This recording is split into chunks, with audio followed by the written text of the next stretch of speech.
नमस्कार दोस्तों, defence show में आपका स्वागत है। तो दोस्तों, एक बहुत बड़ा अपडेट निकल कर आ रहा है। जापान ने भारत के साथ मिलकर चीन को बड़ी चपत लगाने की तैयारी कर ली है। जी हां दोस्तों, भारत चीन तनाव के चलते भारत के लिए एक बहुत ही बड़े फायदे वाली खबर है ये। इसी के साथ जापान जैसे शक्तिशाली देश से हमारे संबंध और भी मजबूत हो रहे हैं। तो इस वीडियो में मैं आपको बताऊंगा कि किस तरह से चपत लगाई है भारत और जापान ने मिलकर चीन को। तो वीडियो में अंत तक बने रहिए। साथ ही लेटेस्ट डिफेंस अपडेट्स के लिए चैनल को जरूर सब्सक्राइब कर लीजिए। तो चलिए वीडियो शुरू करते हैं।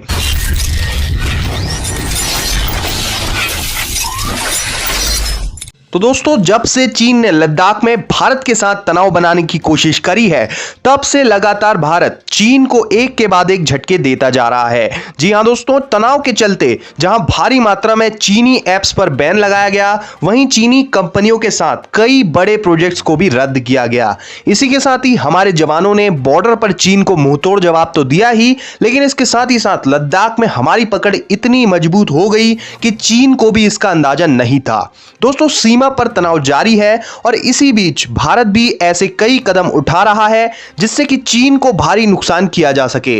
इसी बीच भारत ने क्वाड देशों के साथ भारी भरकम एक्सरसाइजेस भी की हैं और अपनी ताकत का प्रदर्शन भी किया है। अब इस कड़ी में जापान से रिश्ते मजबूत करते हुए और चीन की चालबाजियों को ध्यान में रखते हुए भारत ने एक और बड़ा कदम उठाया है। वो है चीन की हुआवे कंपनी को भारत के 5G स्पेक्ट्रम के प्रोजेक्ट से बाहर करना।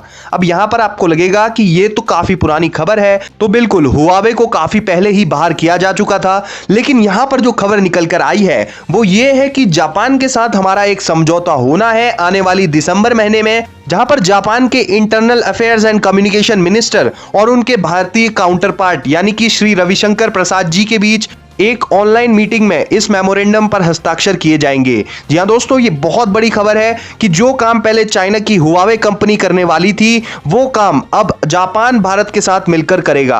जी हां दोस्तों, आप सभी जानते हैं कि जैसे जैसे दुनिया आगे बढ़ रही है, उसी प्रकार से टेक्नोलॉजी में भी तेजी से बदलाव हो रहे हैं और भारत जैसे तेजी से उभरते देश के लिए बहुत ही जरूरी हो जाता है एक मजबूत और फास्ट इंटरनेट नेटवर्क होना।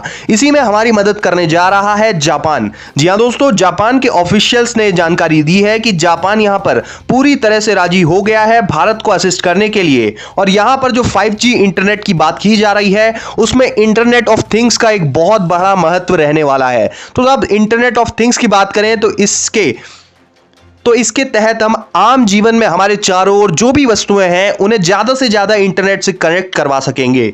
जी हां दोस्तों, टीवी से लेकर डोर हैंडल तक, यहां तक कि अपने घर के CCTV कैमरास और कार को हम इंटरनेट से जोड़ पाएंगे। इसके लिए बहुत ही जरूरी है 5G नेटवर्क का होना। दोस्तों, इस प्रोजेक्ट में एक बहुत बड़ी राशि का इस्तेमाल किया जा रहा है, जो कि इससे पहले चीन की हुआवे कंपनी को जाने वाली थी, लेकिन अब इस प्रोजेक्ट में जापान को शामिल कर लिया गया है और जापान का इस प्रोजेक्ट में शामिल होना अपने आप में एक बड़ी बात है। दोस्तों, प्रोजेक्ट को एक साइड रखें, लेकिन इसके अलावा जापान के साथ हमारे रिश्ते मजबूत होना भारत के लिए एक बहुत बड़े फायदे का सौदा है, क्योंकि दोस्तों, जापान एशिया में भारत और चीन के अलावा तीसरा बड़ा शक्तिशाली देश है और साथ ही साथ टेक्नोलॉजी में जापान पूरी दुनिया में सुपर पावर है। इससे आप इनकार नहीं कर सकते। इसके अलावा भी जापान हमारी क्वाड ग्रुप का हिस्सा है। तो इस प्रोजेक्ट में जापान को शामिल करने से ना सिर्फ हमारे रिश्ते मजबूत होने वाले हैं, बल्कि कम्युनिकेशन सेक्टर में जो चीन की इन्फ्लुएंस इतनी ज्यादा बढ़ गई है, उसे भी काउंटर करने में हमें मदद मिलने वाली है। आप क्या सोचते हैं, कमेंट सेक्शन में लिखिए। साथ ही लेटेस्ट डिफेंस अपडेट्स के लिए चैनल को सब्सक्राइब कर लीजिए। जय हिंद, वंदे मातरम।